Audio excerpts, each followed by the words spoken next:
When you look back on that anorexia nervosa, what is that, by the way? And now that you look back on it, that you've had 15 years to process it, what would you think was happening in Evanna to make that manifest itself? Yeah, it's kind of what I described earlier, of that feeling of I don't deserve to take up space, of absolute unworthiness, and it's fear. It's completely succumbing to fear. Everyone, for your whole life, I've realized, will probably have this fear. I'm not good enough and I won't be loved. And we do things that help us deal with that and that build us up and make us feel like, help us develop our own self-love. But I think at that age, I didn't have any of that, didn't have any of those things in place. And then I found something, being thin or being good at having strong willpower. They're seen as like people covet those things. And I think I just started dieting and started getting attention for it, and then it's an addiction. It is an addiction. It becomes an addiction, and it really numbs because it consumes your whole energy, all your energy, all your thoughts, all your heart and soul, to the point where like you don't have any other personality. You stop seeing your friends because all you can think about is exercise and calories, and they don't want to be around that, and you think it's a waste of time.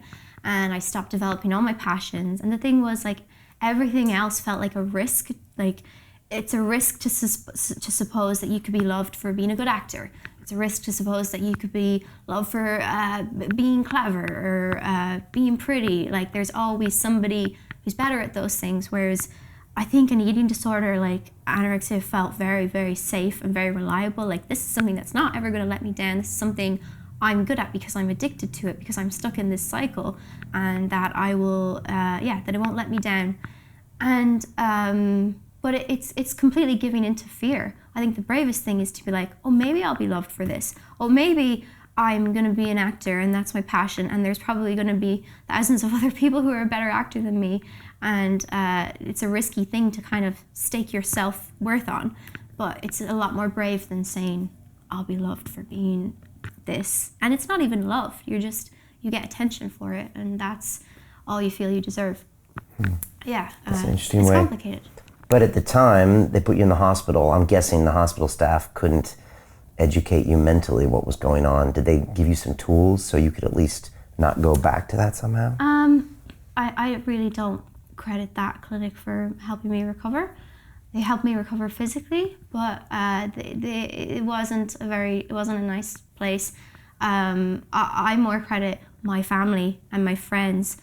I think the worst thing you can do to someone with those eating disorders, as I mentioned, is to treat them like a sick person, like that's all they are. Because the hardest thing for me was recovering from recovery, essentially, because I suddenly was physically recovered and I'd lost all the attention and all the worry that people had around me for that. And then it was like, I'm nothing. I've poured myself for 2 years into this pursuit and it's all gone, and I have nothing. I haven't been doing my school. I don't have good friendships. I haven't any other passions that I really know about. The way to really help people through that, and it is hard because especially when they're physically very underweight, like you're worried about them. But you can't just show that that's all they are. You can't just, I remember for like people when I was going through it, every time they would look at me, I would just be reminded of what I was going through, that I was sick. And you have to nourish the other sides of them. I really credit my family. When I got out of that clinic, there was this whole program for afterwards, how you have to weigh them all the time and track their calories, and my parents didn't do any of that. They really just treated me like normal. They helped me. They were very sensitive, but they helped like love me for the other things. Like I was starting to be like, oh, I do like acting. Oh, I like art.